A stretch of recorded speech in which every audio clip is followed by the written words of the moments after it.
Fair warning, I'm about to do something a lot of you probably aren't going to like. Praise Danny Musovski. All I ask is that you hear me out. Yes, I realize he has not done the thing we all most want him to do, and that's score goals when given that chance. This was particularly evident on Saturday when the Sounders badly needed him to score. But let's rewind a little and talk about what he did do. The striker came in at halftime with the Sounders trailing 1-0 despite mostly outplaying the Quakes. Part of the Sounders' problem, though, was that they really weren't stretching the field.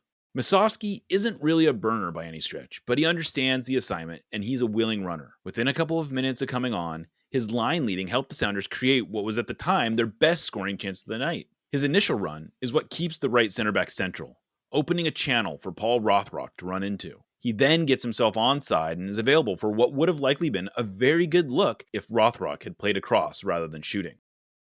It was a lot of movement like that, which repeatedly stretched San Jose and allowed the Sounders to generate another chance in the 68th minute. This time, Musovski was on the receiving end of the pass, a wonderfully weighted ball from Obed Vargas that put the striker in on goal. I can't pretend to understand what he was thinking when he slowed down and moved the ball to his left foot instead of taking an early shot with his right, but the run was good. In the 74th minute, he again puts himself in a very good position to receive a pass from Georgie Manungu, but he gets his footwork all wrong again and skies the chance from about 4 yards out, which is even more frustrating when you realize the goal was wide open if he had just hit it with his left. He made another good run in the 83rd minute, taking a pass from Jackson Reagan, making a good first touch with his head, but Daniel made a good read off his line to cut down the angle and made the save.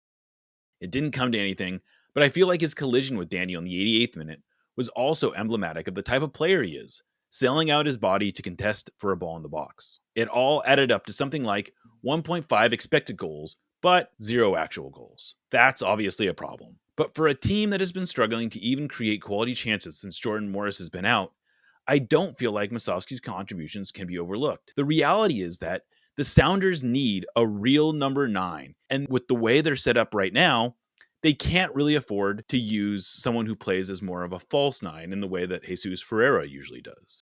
If Musovski's in the starting lineup on Saturday against San Diego, you can bet this is a big reason why.